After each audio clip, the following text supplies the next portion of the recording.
How to change your profile picture in Windows 11.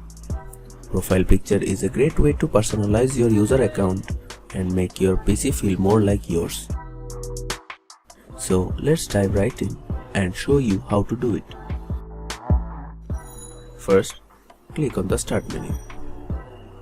Then click on Settings. In Windows Settings, click on Accounts.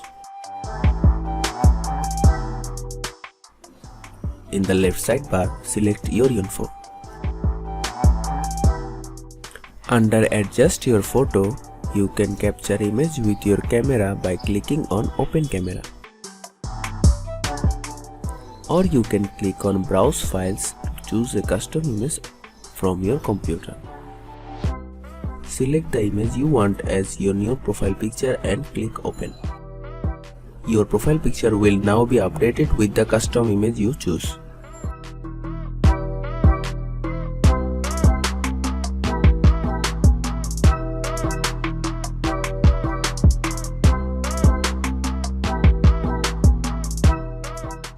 And there you have it.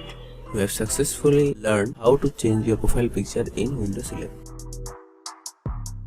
Thanks for watching. Subscribe to our 5-minute solution channel for more videos.